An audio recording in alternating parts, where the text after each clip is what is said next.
BPSC TRE 3 की document verification से संबंधित ये वीडियो है। कई सारे सवालों को हमने एक साथ में रखा है, उसके कुछ के हमने जवाब महेश एकेडमी यूट्यूब चैनल पर ऑलरेडी दे दिया है। कुछ यहाँ पर हम विस्तार से उनको लेकर के बात करेंगे। एक हमने प्लेलिस्ट बीपीएससी टीआरई 3 काउंसलिंग 2024 के नाम से बना रखी है। सारे वीडियोज़ आपको वहाँ से मिल जाएंगे, तो एक बार आप उसे ज़रूर देखिएगा। सब कुछ A to Z हमने बताया हुआ है कि रिजल्ट के बाद डॉक्यूमेंट वेरिफिकेशन से लेकर के आप स्कूल में जाते हैं, वहाँ पर स्कूल में पदस्थापन तक, योगदान देने तक आपको क्या कुछ करना है, सारी चीज़ें हमने वहाँ पर बताई हुई हैं, चर्चा की हुई है। यहाँ पर अब सवालों की तरफ चलते हैं। उससे पहले हम आपको बता दें, कल एक रात में एक वीडियो हमने बनाया था, उसमें हमने सीटेट जनवरी 2024 के बारे में हमने चर्चा की थी। अमूमन ये देखने को मिलता है कि जब आप फॉर्म भरने जाते हैं तो उस तिथि तक आपकी जो भी अर्हता होती है वो कंप्लीट होनी चाहिए। लेकिन जब आप बात करेंगे पेज नंबर 13 बाई 17 यानी 17 पेज में, जब 13वें पेज पर आप जाएंगे नोटिफिकेशन के, तो उसमें मेंशन किया हुआ है कि 25 फरवरी तक आपका जो है पूरा का पूरा जो आपका अर्हता है आपकी वो कंप्लीट होनी चाहिए। तो ऐसे में जो सीटेट जनवरी 2024 वाले हैं वो बिल्कुल योग्य होंगे, क्योंकि उनका रिजल्ट 15 फरवरी को ही आ गया था। वो ऐसे में अपीयरिंग में काउंट नहीं होंगे। ठीक है। फॉर्म भरते टाइम तो कहीं ना कहीं जब हम बात करते हैं उस चीज़ को लेकर के, उसके पहले जिन्होंने फिल किया तो वो दिक्कत में था, क्योंकि फॉर्म की शुरुआत 10 तारीख से ही हो चुकी है। बाकी यहाँ पर रिजल्ट जो है वो आपका 15 को आया है, तो वो पूरी तरीके से वैध हैं। वो डॉक्यूमेंट वेरिफिकेशन के लिए अपनी तैयारी करें। बाकी यहाँ पर एक सवाल बात कर लेते हैं इसके बारे में। ये है इसमें कि बैंक अकाउंट क्या एसबीआई का ही होना चाहिए, और इसमें इन्होंने कहा है कि जो भी है फ्रीज़ हुआ है और बाकी सारी चीज़ें। तो सबसे बड़ी चीज़ हम आपको बता दें, हमने उस वीडियो में भी हमने ये चर्चा की थी कि डॉक्यूमेंट वेरिफिकेशन आप जब करवाएंगे तो तुरंत तत्काल प्रभाव से उसी दिन आपको जो है ट्रेनिंग के लिए भेज दिया जाएगा। ओरिएंटेशन एंड एक्सपोजर करके ट्रेनिंग होती है, वहाँ पर आपको भेज दिया जाएगा। वो ट्रेनिंग जो 15 दिन की होगी, उसी ट्रेनिंग की ड्यूरेशन में हर एक सेंटर पर, खासकर जब हम स्टेट बैंक ऑफ इंडिया की बात करते हैं तो एसबीआई वाले वहाँ पर जाते हैं।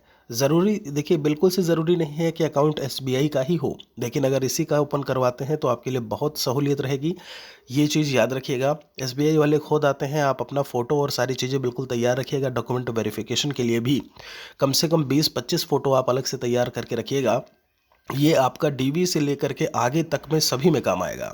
तो एसबीआई का अकाउंट वो खुद ही आएंगे ओपन करने, खुद ही आपको ला करके सब कुछ, आपका पासबुक और सब कुछ दे करके जाएंगे 1 से 2 दिन बाद।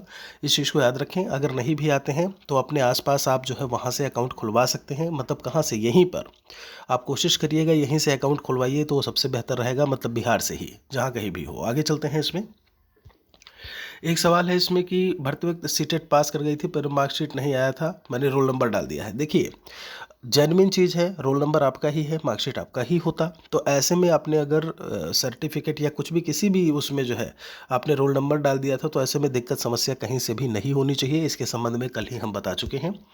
एक यहाँ पर जब हम बात करते हैं, इसमें दिया हुआ है कि डिस्ट्रिक्ट भरा था, उसे चेंज करना था, क्या चेंज करने का ऑप्शन नहीं आएगा? तो देखिए, हम इसके पहले बता दिए हैं कि जो 3 ऑप्शन आपका दिया गया था उस समय, वहीं उन्हीं तीनों में से एक जो डिस्ट्रिक्ट है वो अलॉट होगा आपको, और वहीं पर आपको डॉक्यूमेंट वेरिफिकेशन करवाना है। वहीं पर आपको स्कूल से टैग किया जाएगा। वहीं पर आपको स्कूल, आपका स्कूल मिलेगा जहां पर आप जॉब करेंगे, जहां पर आपको योगदान देना है। तो ये चीज़ याद रखिएगा। इन 3 के अलावा बहुत रेयर केस होता है ऐसे में कि आपको चौथा ऑप्शन दिया जाए। जब इन तीनों में से कोई अगर ऑप्शन नहीं मिलता है तो वह अपने आप से देते हैं। आपका जो चॉइस का जो चांस था वो अब ख़त्म हो चुका है। यहाँ पर किसी के साथ जाते हैं, देखिए इसमें लिखा हुआ है, तो उनको भी रहने देंगे साथ में या अलग से रेंट पर रूम? देखिए, मैं आपको बता दूं कि अगर आप काउंसलिंग, बिल्कुल सही है कि काउंसलिंग, जैसे अभी कई सारे सवाल थे कि काउंसलिंग के लिए जाते हैं तो मैंने बोला था आप पूरी व्यवस्था करके जाइएगा। उसमें छुट्टी आपको नहीं ही ऐसे में मिलने वाली है। ऐसा भी नहीं है कुछ इमरजेंसी है या जो भी है, तो वो तो एक अलग केस हो गया, वो आप भी जानते हो कि छुट्टी मिलती है। लेकिन यहाँ पर आपको पूरी व्यवस्था के साथ में जाना है। आप किन्हीं को अगर साथ में लेकर के जाते हैं तो वह अंदर सेंटर के, ट्रेनिंग सेंटर के अलाउड नहीं होंगे। एक चीज़ याद रखिएगा, जैसे अभी कुछ कमेंट्स में पढ़ रहा था जिसमें उनके अभी बहुत ही छोटे छोटे बच्चे हैं, या फिर हम यूँ कहें कि जैसे 1 महीना, 2, 4 महीना, 5 महीना हुआ है। ऐसे में ये दिक्कत थी कि क्या उनको बच्चों को लेकर के ट्रेनिंग करने देंगे, पहला सवाल। दूसरा ये था कि क्या उनके केयर में किसी को और रख सकते हैं? तो दोनों में ही बिल्कुल बिल्कुल सही यस है, बिल्कुल ट्रेनिंग करने देंगे। और दूसरी चीज़, किसी को रख भी सकते हैं। टीआरई 1 में ट्रेनिंग के ड्यूरेशन में हमारे टाइम पे वहाँ पर कई सारी नहीं बोलेंगे, 2 से 3 ऐसी थी मतलब महिलाएं जो कहीं ना कहीं बच्चों के साथ में जो है ट्रेनिंग कर रही थी, और उनके केयर टेकर के रूप में भी वहाँ पर एक दो महिलाएं थीं। तो ऐसे में आपको कहीं ना कहीं वहाँ पर बात करनी होगी जो प्रिंसिपल महोदया महोदय होंगे, और उसके बाद आपको उसके बाद वहाँ से पर जो है वो अलाउ कर दिया जाएगा। बाकी अगर नॉर्मल तरीके से कोई जाता है, भैया पिताजी जाते हैं, तो उनको बाहर ही रोक दिया जाएगा, उन्हें अंदर अलाउ नहीं किया जाएगा। देखिए, इनका है एक बढ़िया सा केस है। फॉर्म भरते टाइम ओबीसी एनसीएल की क्या है, ओबीसी एनसीएल की जगह साइबर कैफ़े वाले ने मेरी दीदी का अपलोड कर दिया।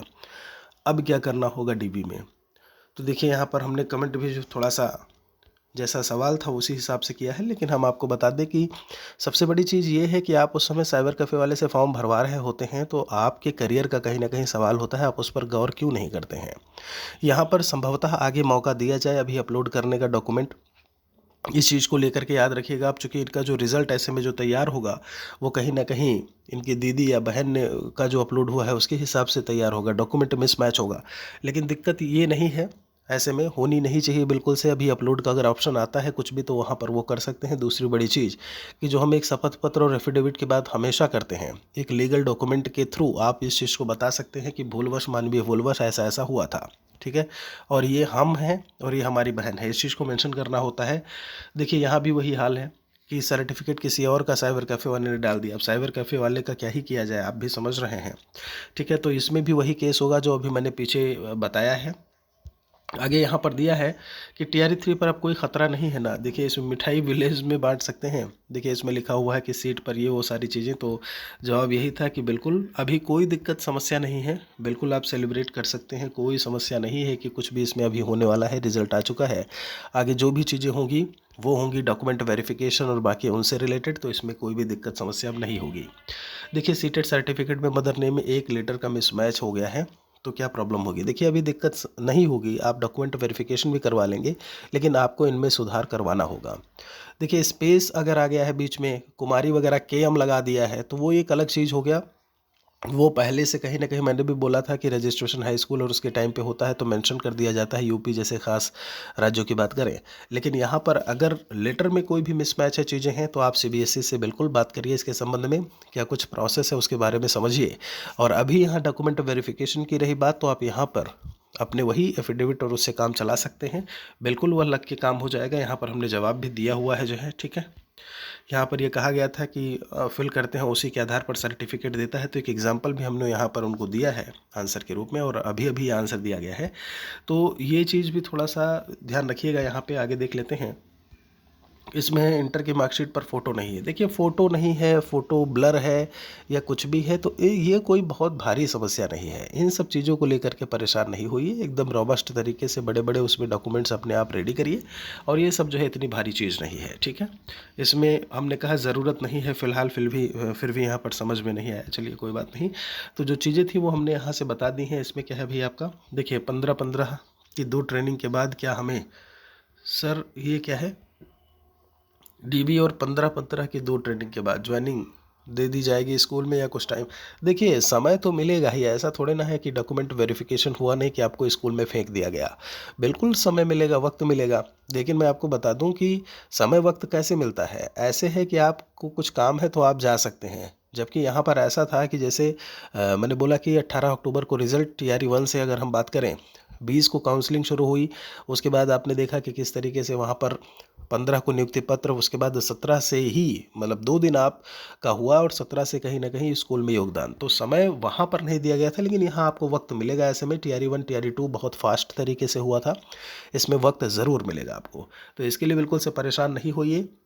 बाकी यहाँ पर ये है कि अपनी चीज़ों को जो है आप अपना माइंडसेट पूरी तरीके से बना के रखिए कि हमें किस तरीके से वहाँ पर कैसे जाना है, और क्या कुछ चीज़ें लेकर के जो पहले से बताई गई हैं, खासकर अपने सारे डॉक्यूमेंट्स वो आपको जो है ऐसे में तैयार रखने हैं। बाकी सारी व्यवस्था रहने की, खाने पीने की, सब कुछ हो जाती है, धीरे धीरे सब कुछ हो जाता है। कोई अभी भी सवाल किसी का बचा हो तो कमेंट में लिख दीजिएगा, उससे संबंधित जो भी चीज़ें होंगी हम जवाब देने की पूरी कोशिश करेंगे। टेलीग्राम चैनल महेश एकेडमी से ज़रूर जुड़े रहिए अपने आप को अपडेटेड रखने के लिए।